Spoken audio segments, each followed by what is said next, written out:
فأما الإنسان إذا ما ابتلاه ربه فأكرمه ونعمه فيقول ربي أكرمن وأما إذا ما ابتلاه فقدر عليه رزقه فيقول ربي أهانن. صدق اللہ. دوستو، بزرگو، عزیزو، یہ تو دنیا امتحان کا ہے، امتحان کی جگہ ہے، رزلٹ کی جگہ نہیں. یہاں نہ کسی کو انعام ملے گا، نہ اکرام ملے گا، نہ کسی کو نتیجہ ملے گا، نہ رزلٹ ملے گا. یہ صرف امتحان کی جگہ ہے. اگر امتحان کی جگہ میں آدمی رزلٹ کا انتظار کرے تو اس سے بڑا بیوقوف کوئی ہے؟ کسی حدیث میں، کسی قرآن کی آیت میں یہ نہیں لکھا ہوا ہے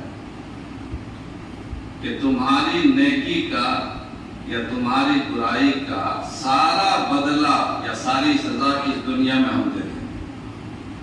تھوڑا بہت چکھاتے ہیں اللہ تعالیٰ جگانے کے لیے، لیکن سب کچھ ملنے والا نہیں ہے. یہ دنیا مزرعۃ الآخرہ، دنیا آخرت کی کھیتی ہے. یہاں کھیتی کی جائے گی، پھل ملے گا اللہ کے. یہاں امتحان کا پرچہ لکھیے گا، نمبر وہاں ملے گا. یہاں کام کیا جائے گا، وہاں کام کا پھل ملے گا. یہاں بیج بوئیے گا، وہاں درخت ملے گا. ایک حدیث میں آتا ہے کہ اللہ کے نبی صلی اللہ علیہ وسلم جب معراج میں تشریف لے گئے تو آپ کے اعزاز میں، اعزاز عزت افزائی کے لیے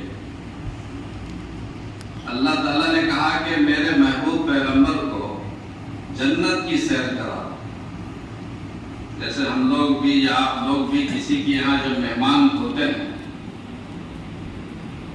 تو عزت افزائی کے لیے اگر آپ سے بہت تعلق ہے تو کہتے چلیے ذرا میرا گھر دیکھ لیجیے، میرا یہ کمرہ ہے، میرا یہ کمرہ ہے. مدرسہ والے ہیں تو مدرسہ والے کہتے ہیں کہ چلیے میرا کمرہ دیکھ لیجیے، میرا یہ دارالاقامہ دیکھ لیجیے. یہ عزت افزائی. تو پروردگار عالم نے جب اللہ کے نبی صلی اللہ علیہ وسلم کو اپنا مہمان بنا کر کے معراج کے موقع پر بلایا تو جنت بھی دکھائی گئی، جنت کی سیر کرائی. تو ایک روایت میں آتا ہے کہ جنت میں جب گئے تو خیال یہ تھا کہ جنت تو صاف جنت ہے، جنت کا تو محلات ہوں گے، بلڈنگیں ہوں گی، آباد ہوں گے، نہر بہتی ہوں گی، مگر پورا جنت چٹیل میدان نظر آیا، کچھ تھا ہی نہیں. حیرت ہوئی کہ جنت کی تو وہ سنا تھا، یہ وہ عالم تو نہیں ہے. تو معلوم ہوا کہ ابھی چٹیل میدان ہے، ابھی تو شروعات ہے نا. انسان جیسا عمل دنیا میں کرے گا ویسے ہی وہاں پر محل بنتا چلا جاتا ہے. یہاں نیکی کیجئے، وہاں تیار. من بنا للہ مسجدا بنى اللہ له بیتا فی الجنہ، حدیث میں ہے نا. من بنا للہ مسجدا، جو اللہ کے لیے مسجد بنائے گا اللہ اس کے لیے جنت میں گھر بنائے گا. تو جب ہم نے مسجد بنائی نہیں تو ہمارا گھر پہلے کیسے تیار ہو جائے گا؟ یہاں آٹومیٹک سسٹم ہے. روئے زمین کا اور کائنات کا اور جنت کا اور جہنم کا آپس میں ایسا رشتہ ہے ہماری زندگی سے. یہاں کام کریں گے وہاں رزلٹ تیار. جتنا کام کریں گے اتنا درخت وہاں بنے گا، اتنا باغ بنے گا، اتنی نہریں تیار ہوں گی، اتنی بلڈنگیں بنیں گی، اتنے محلات ہوں گے، اتنے حور و قصور ہوں گے، اتنے خدام ہوں گے. یہ سب اللہ کا نظام ہے. اسی لیے یہ سوچنا کہ ہم دنیا میں کچھ نہ کریں اور جنت ہم کو مل جائے ہمارے استحقاق کی بنیاد پر کہ میرے باپ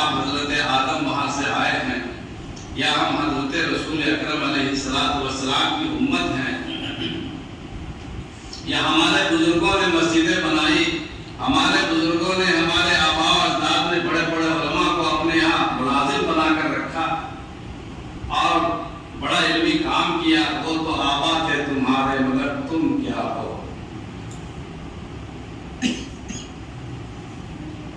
وہ تو آباء تھے تمہارے مگر تم کیا ہو؟ تین طرح کی اولاد ہوتی ہے، ایک پوت، ایک سپوت اور ایک کپوت۔ پوت کہتے ہیں صرف اولاد کو جو اپنے باپ دادا کے، اپنے بزرگوں کی روایتوں کو نہ آگے بڑھائے نہ نیچے گھٹائے، اس کو پوت کہتے ہیں۔ اور سپوت کہتے ہیں جو اپنے بزرگوں کی خوبصورت روایات کو، جو اپنے بزرگوں کے خوبصورت ماضی کو، ان کے کارناموں کو اور روشن کرے اور بڑھائے۔ اور کپوت کہتے ہیں جو اپنے بزرگوں کا نام گھنا دے۔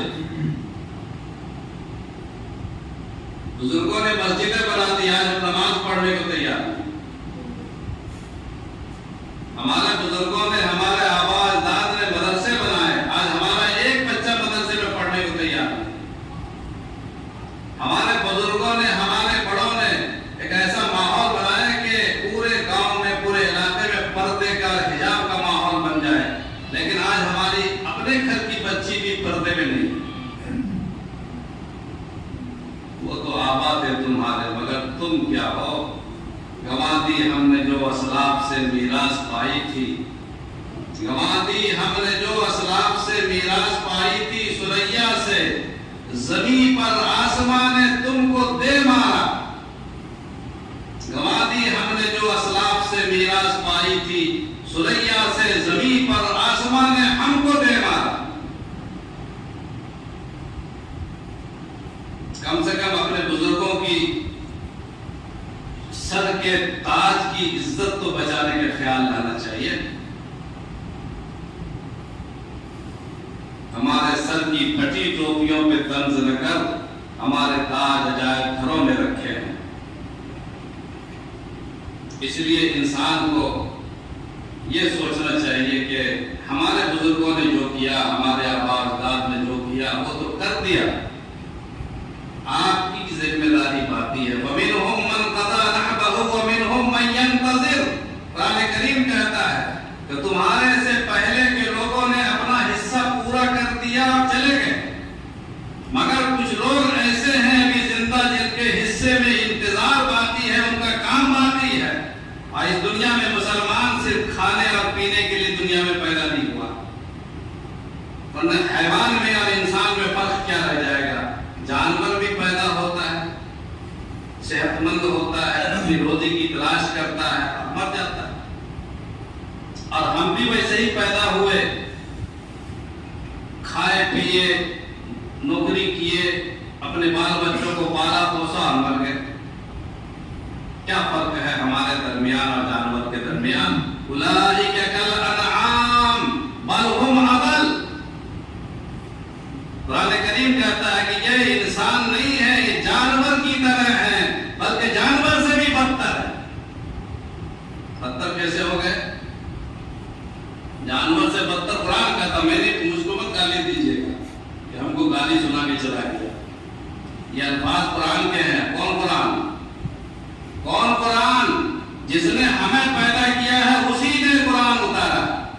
قرآن زبان ہے اللہ کی، قرآن کلام ہے خالق و مالک کا، قرآن اللہ نے پیدا نازل کیا ہے اور اللہ ہی نے ہمیں پیدا کیا ہے۔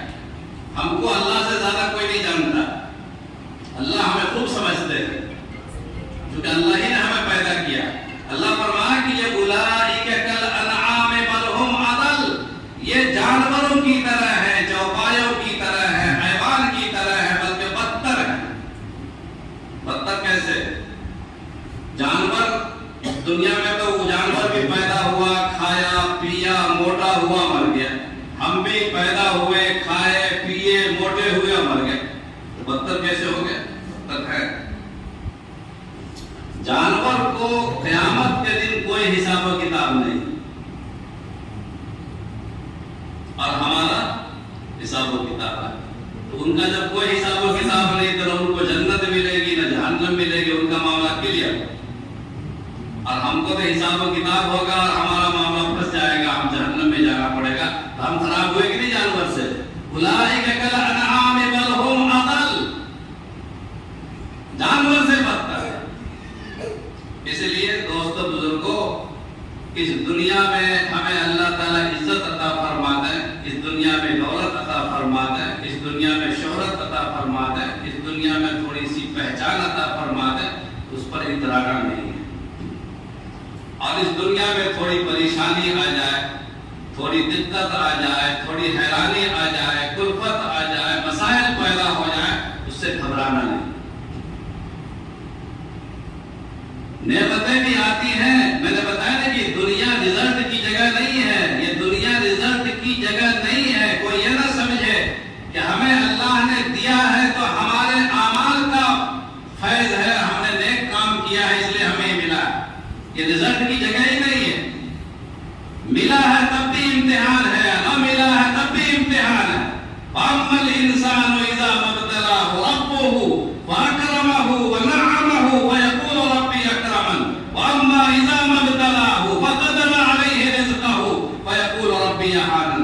اللہ تعالیٰ جب عزت دے، نعمت دے، شہرت دے، عطا فرماوے، عنایت فرماوے، تو انسان کہتا ہے کہ یہ تو میرا اکرام ہے، میری عزت ہے.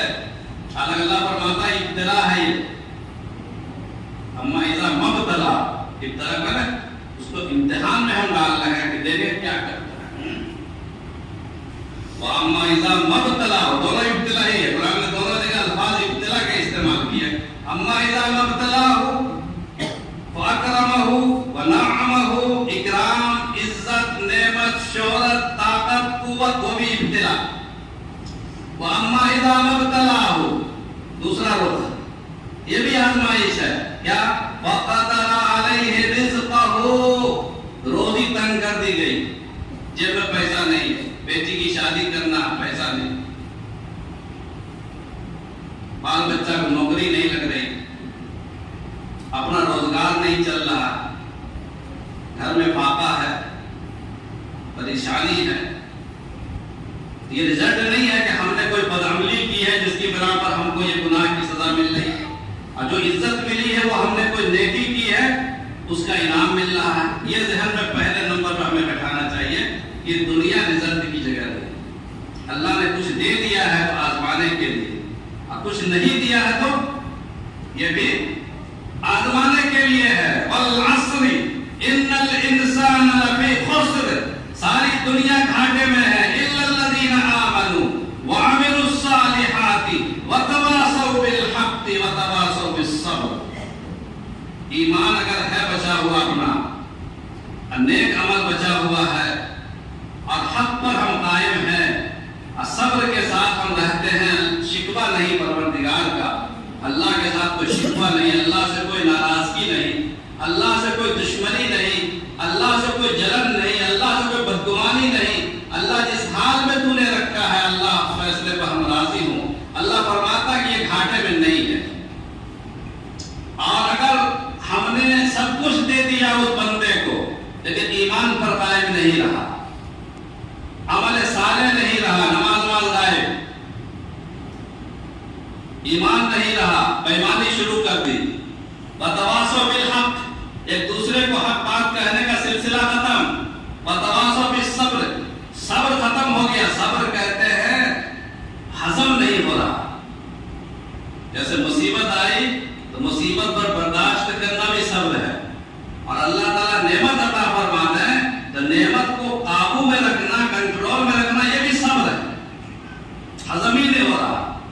فرعون نے کہا کہ میں خدا ہو گیا، انی انا اللہ فاعبدونی، میں اللہ ہو گیا ہوں، میرے پاس سب کچھ ہے، میری عبادت کرو. حضرت ابراہیم علیہ السلام نے نمرود سے کہا کہ میرا خدا اللہ ہے جو پیدا کرتا ہے سارے انسانوں کو. تو نمرود نے کہا کہ میں بھی پیدا کر سکتا ہوں، میں بھی زندہ کرتا ہوں، میں بھی جلاتا ہوں اور مارتا ہوں.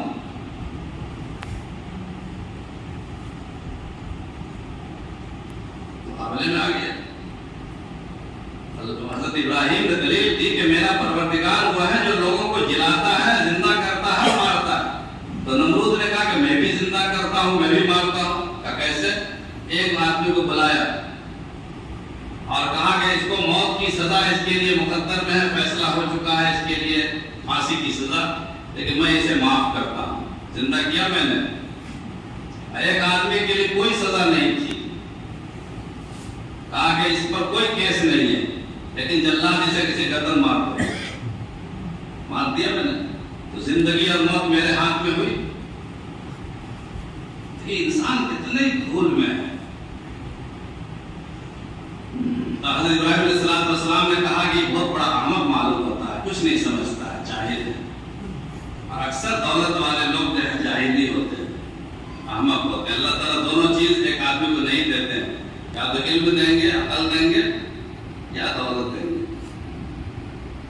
دونوں چیز ایک ساتھ جمع کم ہوتی ہے. کوئی اتفاقاً خوش نصیب بندہ ہو جو ہضم کر سکے. حضرت امام ابو حنیفہ رحمۃ اللہ علیہ کافی دولت مند تھے، بزنس مین تھے، کپڑوں کے تاجر تھے اور علماء کی خدمت کرتے تھے. ایسے چند لوگ ہیں، لیکن اکثر دنیا میں ہضم نہیں ہوتا لوگوں کو. تو ایک ہی چیز اللہ تعالیٰ فرماتے ہیں. ہندوستان میں ایک تیمور لنگ بادشاہ گزرا ہے، لنگڑا تھا وہ تیمور لنگ. تو ایک فقیر بھیک مانگتے ہوئے دلی میں پہنچا. تو اس نے کہا کہ بادشاہ سلامت سے بھی مجھے بھیک مانگ، مجھے کچھ بخشش چاہیے.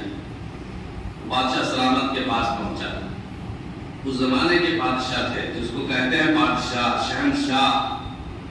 کیا کیا لفظ بولتے ہیں آج کے زمانے میں، دولتی فرمان، تانا شاہی. یہ اس دور کے لوگ ہیں جہاں ایک معمولی سائل بھی پہنچ جاتا تھا. اور آج کا جمہوری حکمراں، کہنے کو ہے جمہوری حکمراں، سیکولر ہے، ہم صاحب پبلک کے آدمی ہیں، پبلک سروینٹ ہیں، وہاں کوئی بڑا سے بڑا منسٹر پہنچ نہیں سکتا. تو فقیر مانگتے مانگتے تیمور لنگ کے دربار میں پہنچ گیا. تو تیمور لنگ ذرا مزاحیہ طبیعت کا تھا، مزاح چھیڑ چھاڑ کرتا تھا. تو پوچھا کہ کیا نام ہے میاں صاحب؟ اس نے کہا کہ میرا نام دولت ہے. اس کا نام دولت تھا. تو کہا کہ ابو نابینا فقیر تھا، اندھا تھا. تو کہا کہ تمہارا نام دولت ہے، دولت اندھی ہوتی ہے؟ تو فقیر نے جواب دیا کہ اگر دولت اندھی نہ ہوتی تو لنگڑے کو کیسے ملتی؟ اس کو تو کسی خوبصورت آدمی کو تلاش کرنا چاہیے. دولت اگر اندھی نہ ہوتی تو لنگڑے کو کیسے ملتی؟ تو دولت جو ہے ہمیشہ لنگڑے ہی کو ملتی ہے، اور عزت اور شہرت بھی ہر آدمی کو نہیں ملتی. تو میں یہ کہہ رہا تھا کہ اللہ تعالیٰ وہ بڑا احمق تھا نمرود. تو حضرت ابراہیم علیہ السلام نے دوسری مثال دی کہ میرا پروردگار وہ ہے جو سورج کو مشرق سے نکالتا ہے اور مغرب میں ڈباتا ہے. تم اگر کنس کے دکھلا سکو تو اس کا کوئی جواب ہی نہیں تھا. قرآن کریم میں فَبُهِتَ الَّذِي كَفَرَ، خبیث جو ہے بالکل احمق بن گیا اور وہ خفت میں ششتر رہ گیا، حیران رہ گیا، اس کے کوئی جواب نہیں بن پایا اس کو. تو اللہ تعالیٰ ہمیشہ اسی طرح ہوا ہے کہ دنیا میں جب دولت آتی ہے، طاقت آتی ہے تو ہضم نہیں ہوتا. قرآن کریم نے کہا کہ إِلَّا الَّذِينَ آمَنُوا وَعَمِلُوا الصَّالِحَاتِ وَتَوَاصَوْا بِالْحَقِّ وَتَوَاصَوْا بِالصَّبْرِ. حق پر قائم رہنا ہے اور ہمیں صبر کا دامن پکڑے رہنا ہے. دولت ملے تو برداشت کرنا ہے، دولت نہ ملے، غریبی آوے تو برداشت کرنا ہے. اسی کا نام ایمان ہے، اسی کا نام زندگی ہے، اسی کا نام کامیابی ہے. اگر ہم نے یہ چیز حاصل کر لی تو ہم گھاٹے میں نہیں ہیں. اگر ہم نے اس چیز کو حاصل نہیں کیا تو قرآن کہتا ہے کہ گھاٹے میں. ان الانسان لفی خسر، تمام انسان گھاٹے میں ہیں. تو اس چیز کو ہمیں اپنی روایتوں کو انشاءاللہ برقرار رکھنا ہوگا. یہ پورنیہ کی سرزمین بھی چاہے بنگال میں ہو یا کسی ضلع میں ہو، لیکن یہ پورا خطہ پورنیہ کہلاتا ہے. تاریخی سرزمین رہا ہے، علماء کی سرزمین، مشائخ کی سرزمین، اہل دولت اہل مال کی سرزمین. یہاں کے رؤسا میں، یہاں کے دولت والوں کا ایک خاص مزاج یہ تھا کہ وہ ہمیشہ دین کے ساتھ قائم رہے، علماء کے ساتھ قائم رہے، اہل دین کے ساتھ قائم رہے، مشائخ کے ساتھ ان کا تعلق اور محبت قائم رہا. تو اس لیے اللہ تعالیٰ نے ان حضرات سے بڑا کام لیا. ساری دنیا کے لوگ یہاں پر آتے تھے. ایسی جگہ تھی، لگتا تھا جیسے کہ شیراز ہند، پورنیہ شیراز ہند معلوم ہوتا تھا اس علاقے کا. اور ساری دنیا سے لوگ کھس کھس کر کے چلے آتے تھے. میرے جد امجد حضرت مولانا الحاج حکیم احمد حسن صاحب رحمۃ اللہ علیہ، وہ بھی فارغ ہونے کے بعد اسی سرزمین کو انہوں نے اپنی دینی سرگرمیوں کا مرکز بنایا، محور بنایا. اور ایک زمانے تک انہوں نے کمل پور ہو یا آس پاس کی جو بستیاں ہیں ان تمام بستیوں میں انہوں نے اپنی خدمات پیش کی. اور اس زمانے میں اور بھی بہت سارے علماء مشائخ، ایک سلسلہ تھا یہاں پر. انہوں نے کام کیا، اپنے زمانے میں انہوں نے جو کام کرنا تھا کر لیا. ان کا دور ختم ہو گیا. یہ دنیا ختم ہونے والی نہیں ہے، یہ دنیا ختم ہونے والی نہیں ہے. جب وقت مقرر آئے گا تبھی ختم آئے گی.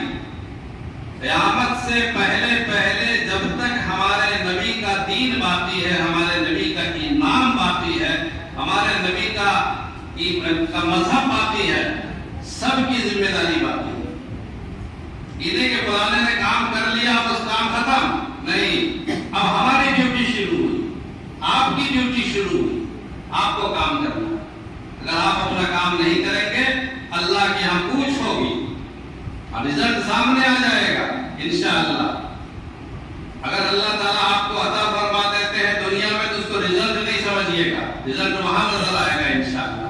اور دنیا میں کامیابی اور ناکامی کا معیار دولت اور طاقت نہیں ہے، دین ہے، ایمان ہے، عمل صالح ہے، تواصی بالحق ہے، تواصی بالصبر ہے.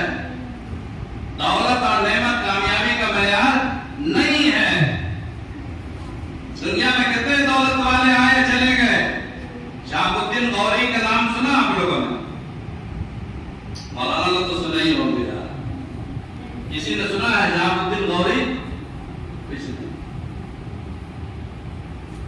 شہاب الدین غوری آپ سن لیجیے. شہاب الدین غوری ہندوستان کا وہ واحد پہلا اسلامی حکمراں تھا جس نے ہندوستان میں اسلام کی طاقت کے قدم جمائے، جس نے اسلامی اقتدار، اسلامی حکومت کی بنیاد رکھی. شہاب الدین غوری. ہم اپنے محسنوں کو بھولتے جا رہے ہیں. انہوں نے اس ملک میں اسلام کی طاقت کی، اسلامی حکمرانی کی بنیاد رکھی. اسلام کی نہیں، اسلامی حکمرانی کی تاریخ قائم کی ہے پورے ہندوستان کی سطح پر. چھوٹی چھوٹی سطحوں پر بہت سارے لوگ موجود ہیں، لیکن اسلام کی ہماگیر طاقت اور حکمرانی کی بنیاد ہندوستان میں شہاب الدین غوری سے ہوئی. اب وہ دور تھا حضرت خواجہ معین الدین چشتی اجمیری رحمۃ اللہ علیہ. اور خواجہ معین الدین چشتی اجمیری رحمۃ اللہ علیہ ان سے پہلے ہندوستان میں آئے تھے. 40 آدمی کی جماعت کو لے کر، 40 فقیروں کی، 40 بے سر و سامان انسانوں کا قافلہ لے کر کے اس ملک میں تشریف لائے تھے. ان کے پاس کچھ نہیں تھا. اجمیر کے پاس انہوں نے پرتھوی راج کا دور تھا. انہوں نے اپنا قافلہ، اپنے کارواں کو وہاں پر ٹھہرانا چاہا. راجا کے جو اردلی لوگ ہوتے ہیں، سپاہی، ان لوگوں نے رکاوٹ پیدا کی، پر انہوں نے کنارے میں جا کر کے اپنا کام شروع کیا. نمازیں پڑھنی شروع کی، لوگوں کو ترغیب دی. صرف نماز سے شروع کیا اور نماز کی دعوت. اور پھر بڑے مقابلے ہوئے، بڑی بڑی تاریخ ہے. میرے دادا رحمۃ اللہ علیہ نے غریب نواز کے نام سے کتاب بھی لکھی تھی جو پورنیہی کے روسا نے چھپوائی تھی. ردت الینا بضاعتنا، تمہاری پونجی تمہارے حوالے. قرآن کریم میں ہے نا، ردت الینا بضاعتنا، ہماری پونجی ہمارے حوالے. وہی میں الفاظ استعمال کرنا چاہتا ہوں کہ آپ کی پونجی آپ کے حوالے. غریب نواز رحمۃ اللہ علیہ کی کتاب پڑھ لیجئے گا، حیات فتح الہند کا حصہ ہے وہ، دادا رحمۃ اللہ علیہ کی لکھی ہوئی ہے. یہاں کے بزرگوں نے چھپائی تھی، ان کے نام بھی اس میں چھپے ہوئے ہیں. ہاں گاچی ہو چاہے کمل پور ہو، ہے تو اسی مٹی اسی پورنیہ کی تاریخ کا حصہ. آج چاہے بنگال ہو جائے چاہے دیناج پور ہو جائے، یہ سارے کے سارے نام ہے. دل کا اسماء سمیتموہا، یہ سب نام تم نے گڑھ لیے ہیں. ہے پورنیہ، تاریخ ہے پورنیہ. تو بہرحال غریب نواز بے سر و سامان فقیر کسی کونے میں پڑا ہوا اپنا کام کر رہا. راجا سے مقابلے ہو رہے ہیں، جادو کا مقابلہ، اس کا مقابلہ، اس کا مقابلہ. مشہور ہے وہ سب واقعات، سب جانتے ہیں. حضرت غریب نواز رحمۃ اللہ علیہ کے ذریعے اللہ تعالیٰ نے اسلام کی عمومی اشاعت کی بنیاد رکھوائی. ایک ہے اسلام کی حکمرانی، ایک ہے اسلام کی توسیع اور اشاعت، عمومی اشاعت. تو اسلام کی عمومی اشاعت کی بنیاد خواجہ غریب نواز نے رکھی، اور اسی دور میں اسلامی حکومت کی سنگ بنیاد شہاب الدین غوری نے رکھی. غریب نواز رحمۃ اللہ علیہ نے یہ فرمایا کہ تو ہر حال میں بادشاہ نے، راجا نے دھمکی دی تھی کہ یہ جو لوگ تم سے ملنے کے لیے جاتے ہیں کوئی تم سے ملاقات نہ کرے. سارے لوگوں پر پابندی لگا دی کہ جو جائے گا اس سے ملنے کے لیے تو جرمانہ عائد ہوگا. فقیر سے کوئی ملنے کے لیے کوشش نہ کرے. اور ان کو بھی حکم دیا کہ تم اس ملک سے نکل جاؤ ورنہ تمہیں نکال دیں گے. تو حضرت غریب نواز نے فرمایا کہ کون نکلے گا وہ تو کل کا دن بتائے گا. یہ فقیر نکلتا ہے اس ملک سے یا تم نکلو گے اس ملک سے. اسی لیے حضرت خواجہ غریب نواز کو سلطان الہند کہا جاتا ہے کہ ہندوستان کے اصلی بادشاہ کوئی اور نہیں ہے، غریب نواز ہے. اور ان کی سلطانی ابھی بھی قائم ہے، چاہے علماء مولانا لوگ مانے چاہے نہ مانے، ان کی سلطانی ابھی بھی قائم ہے. ہر وقت کا حاکم چادر لے کر پہنچتا ہے اور کہیں نہیں کوئی جاتا. اب کو ووٹ کے لیے جاتا، ووٹ ان سے پہلے ووٹ نہیں تھا، یعنی آج نے 70 سال سے ووٹ کے لیے لوگ جائے گا. ان سے پہلے بھی ہر دور میں لوگ جاتے رہے، عالمگیر اورنگزیب بھی جاتے تھے. تو بہرحال ادھر اللہ تعالیٰ نے شہاب الدین غوری کو بھیجا اور انہوں نے خواب میں دیکھا کہ ایک بزرگ تشریف لائے اور انہوں نے ایسے ایسے ہدایات دی کہ اپنی فوج کو ایسے رکھو اور ایسے رکھو. سواری پر سوار تھے، اونگ آگے، اسی میں خواب دیکھا انہوں نے. اللہ تعالیٰ نے اس بزرگ کی ہدایات کے مطابق اس کو کام کرنے کی توفیق ملی اور اللہ نے فتح عطا فرمائی اور قبضہ ہو گیا. جب قبضہ ہوا پرتھوی راج مارا گیا. اس کا بیٹا اجمیر ہی میں تھا. جب اندر حضرت داخل ہوئے تو پہلی شہاب الدین غوری جب داخل ہوئے تو پہلی حکمت عملی یہ اختیار کی کہ اجمیر کی سلطنت اور اجمیر کا راج اس کے بیٹے ہی کے پاس رہنے دی، پرتھوی راج کے بیٹے کے پاس. یہ ہمارے حکمرانوں کا اعتدال تھا، یہ ہمارے حکمرانوں کا طریقہ تھا. وہ کبھی انتقامی کارروائی نہیں کرتے تھے کہ نسل کی نسل کو تباہ کر دیا جائے اور برباد کر دیا جائے. اسی کے بیٹے کو حکمرانی دے دی. پھر اس کے بعد وہ آگے بڑھے تو کہا کہ کوئی مسجد ہے، کہاں نماز پڑھیں. کہا ایک کچھ لوگوں نے بتایا کہ یہاں ایک بزرگ آئے ہوئے ہیں، وہ ہم کو پتا نہیں کیا بولتے ہیں، چلا چلا کر کے اذان کو سمجھیں گے کیا، کچھ آواز لگاتے ہیں، اس کے بعد وہ کچھ پڑھتے ہیں. کہاں رہتے ہیں؟ کہا فلاں جگہ رہتے ہیں. یہ پہنچے، سمجھ گئے کہ اذان ہے، نماز ہے. وہاں گئے تو عصر کی نماز ہو رہی تھی. وہ شامل ہو گئے. شامل ہونے کے بعد جب سلام کے بعد انہوں نے رخ موڑا تو چہرے پر جب نظر پڑی تو یہ وہی بوڑھے بزرگ تھے جو ان کو خواب میں نظر آئے تھے. کافی قصہ طویل ہے. میں یہ کہنا چاہتا تھا کہ خواجہ غریب نواز رحمۃ اللہ علیہ بھی اسی زمانے کے آدمی ہیں اور شہاب الدین غوری بھی اسی زمانے کے آدمی ہیں. شہاب الدین غوری کے قبضے میں پورا ملک تھا اور غریب نواز کے قبضے میں کوئی کچھ نہیں تھا, ایک جھونپڑی کے علاوہ اس بیچارے کے پاس کچھ بھی نہیں تھا. لیکن آج دنیا غریب نواز کو جانتی ہے, شہاب الدین غوری کو بھول چکی. کیا اصل کامیابی کیا نظر آئی؟ اصل کامیابی یہی ہے کہ دولت حاصل ہو جائے. اصل کامیابی ہے کہ پورے ملک کا راجا ہو گیا, پورے ملک کے وہ بادشاہ تھے, دنیا نے بلا دیا. آج دنیا یاد رکھتی ہے تو خواجہ غریب نواز کو. خواجہ غریب نواز کے احسانات کا کبھی بدلہ دیا نہیں جا سکتا. اس لیے قرآن کریم نے یہ بات کہی ہے کہ کامیاب انسان صرف وہ ہے جو ایمان پر قائم رہے, عمل صالح کرے اور حق پر قائم رہے اور حق کی تلقین ایک دوسرے کو کرے اور صبر کی تلقین کرے, ایک دوسرے کو برداشت کی تلقین کرے. صرف وہ انسان کامیاب ہے.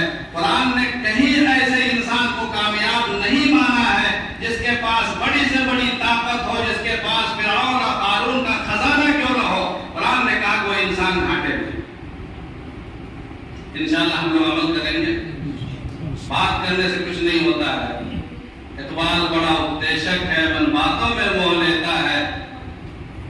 کردار کا گفتار کا غازی بن تو گیا, کردار کا غازی بن نہ سکا. اذا رأيتهم تعجبك أجسامهم وإن يقولوا تسمع لقولهم كأنهم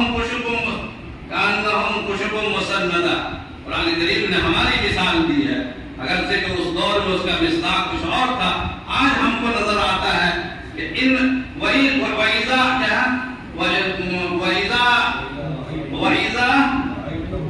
وَإِذَا رَأَيْتَهُمْ تُعْجِبُكَ أَجْسَامُهُمْ, اگر آپ ان کو دیکھیں گے اللہ کے رسول تو ان کا دل, ڈول, جسم, بدن, قطع, کپڑا, لتا دیکھ کر بڑا اچھا لگے گا کہ واقعی بڑے آدمی معلوم ہوتے ہیں, صاحب کوئی شہزادہ معلوم ہوتے ہیں, کوئی دولت والے ہیں, کوئی سمجھدار ہے, باشعور ہے.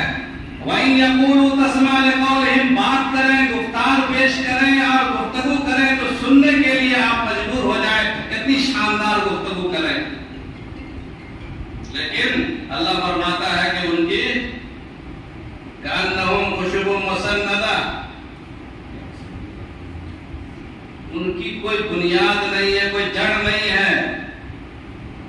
وہ لاٹھی ہے, ان کی مثال وہ لاٹھی ہے. جس لاٹھی کو, جس لکڑی کو زمین میں گاڑا نہ گیا ہو. زمین میں گاڑ دیجئے لکڑی کو تو لکڑی اپنے آپ کھڑی رہے گی, لیکن زمین میں اگر لکڑی کو آپ نہ گاڑیں گے تو زمین گر جائے, وہ لکڑی گر جائے گی. تو آپ یہ کرتے ہیں کہ لکڑی کو کہیں ٹیک لگا دیتے ہیں, کسی دیوار سے, کسی چیز سے ٹیک آپ نے لگا دیا. لکڑی کتنی ہی خوبصورت ہو, اگر آپ اس کو گاڑیں گے نہیں جڑ میں. قرآن کہتا ہے کہ ان کی مثال كأنهم خشب مسندة, ایسی لکڑی ہیں یہ لوگ جو دیکھنے میں خوبصورت ہیں, سجے سجائے ہیں, لیکن وہ ٹیک لگائے ہوئے ہیں. ذرا سی آندھی چلے گی, ذرا سا طوفان آئے گا, ذرا سا زلزلہ آئے گا, ذرا سی دیوار ہلے گی, وہ ٹیک کو ہٹا دیا جائے گا, وہ لکڑی گر جائے گی. ٹیک لگا ہوا ہے, گاڑا ہوا نہیں ہے. اسی لیے قرآن نے کہا يَحْسَبُونَ كُلَّ صَيْحَةٍ عَلَيْهِمْ, ہر چیز کو, ہر فتنے کو وہ اپنے آپ پر گمان کرتے ہیں. اتنے اندر سے ڈرپوک کا بزدل ہے. ہمارا حال بالکل ویسے ہی, گفتار بہت شاندار اور کپڑا لتا بھی شاندار, ٹوپی, کرتا, پاجامہ, جمعہ کے دن صاحب جھکا جھک, مسجدیں بھی بنا دی.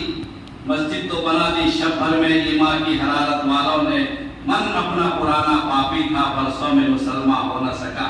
سب کچھ ہے, لیکن اندر سے ہم کھوکھلے ہیں, ہم ٹیک لگائے ہوئے ہیں. اپنے بزرگوں کی ان شاندار روایتوں اور ماضی اور بزرگوں کی ان چیزوں کے خواب میں ہم گھوم رہے ہیں.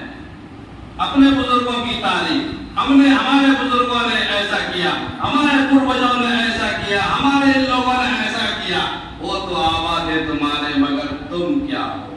اللہ تعالی ہم سب کو اپنے بزرگوں کے نقش قدم پر چلنے کی توفیق عطا فرماوے, عمل خیر میں ان کی اتباع کی توفیق عطا فرماوے, اور ان کی غلطیوں کو اللہ پاک معاف فرما کر راستے پر قائم دائم رکھے اور کہنے سے زیادہ سننے سے زیادہ عمل کی توفیق عطا فرمائے۔ انشاءاللہ ہم لوگ اس کا عہد کرتے ہیں۔ میں نے آپ سے، مجھے بڑا دکھ ہوا ہے اس سفر میں آپ سے بددل کی بات بتا کے بات ختم کروں گا، بڑا دکھ ہوا ہے۔ اتنا دکھ شاید میں نے پہلے غور نہیں کیا تھا یا کیا بات تھی۔ آنکھیں بھی کھلتی ہیں تجربے کے بعد۔ ایک جگہ سے آپ 10 بار گزریے گا، ایک چیز کبھی نظر نہیں آتی، کبھی نظر آ جاتی۔ ہر رئیس کے گھر میں، ہر بڑے بڑے گھرانوں کے اندر ایک مسجد ہم کو نظر آئی، چھوٹی چھوٹی مسجد، ہر آبادی تمام جگہ جہاں جہاں بھی اس پار سے اس پار، لیکن نماز پڑھنے والا کوئی نہیں۔ مسجدیں ویران ہیں، رو رہی ہیں۔ اگر مسجد ایک بار رو جائے تو آپ اس کے وبال سے نہیں بچ سکتے ہیں، اور جو ہر دن 5 مرتبہ روئے آپ کے خلاف، پھر کیا حال ہوگا؟ اس لیے انشاءاللہ ان مسجدوں کو آباد کریں۔ میرے عزیز و دوستو بزرگوں، اللہ کے واسطے اپنا رشتہ دین سے قائم کریں اور نماز سے شروع کریں، علماء سے تعلق بنائیں، اپنے بچوں کو پڑھائیں۔ سب کچھ پڑھائیے، آپ کالج میں پڑھائیے، یونیورسٹی میں پڑھائیے، لیکن دین ضرور، شروعات اپنے دین سے کریں۔ طلب العلم فریضۃ علی کل مسلم و مسلمۃ، علم کا طلب کرنا ہر مسلمان پر فرض ہے، عورت کو چاہیے، کوئی قید نہیں۔ انشاءاللہ عمل کریں گے، سب کچھ بنے، سب کچھ بنے، پڑھیں، یونیورسٹی میں پڑھیں، ترقی بنے، افسر بنے، آپ پردھان بن جائیں، آپ صاحب MP بن جائیں، MLA بن جائیں، CM بن جائیں، PM بن جائیں، اللہ آپ کو ہر ترقی سے نواز دے۔ تم شوق سے کالج میں پڑھو، پارک میں پھولو۔ تم شوق سے کالج میں پڑھو، پارک میں پھولو۔ جائز ہے کہ غباروں میں اڑو، چرخ پہ جھولو، جائز ہے غباروں میں اڑو، چرخ پہ جھولو، پر ایک سخن بندے عاجز کا رہے یاد، بس ایک سخن بندے عاجز کا رہے یاد، اللہ کو اور اپنی حقیقت کو نہ بھولو۔ اللہ تعالی ہم سب کو وہ عرفان، وہ معرفت، وہ نظر عطا فرمائے۔ وآخر دعوانا الحمدللہ رب العالمین۔ دعا کر لیں۔ نماز کتنے بجے؟ ہاں،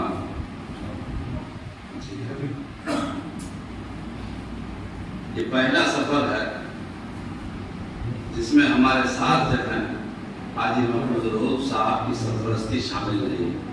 اس علاقے میں پہلی بار ہم کو لانے والے بھائی وہ اور مفتی نثار خالد صاحب، اور یہی بیچارے تھے جو کہ ابھی تک کہیں پروگرام میں آئے تھے۔ حاجی صاحب آنگن میں لے یہ تبدیل نہیں کر رہا ہے، اسے اپنے پرائیویٹ بات، اس کو ٹیبل مت کیجیے گا، تو پرائیویٹ طور پر ایسے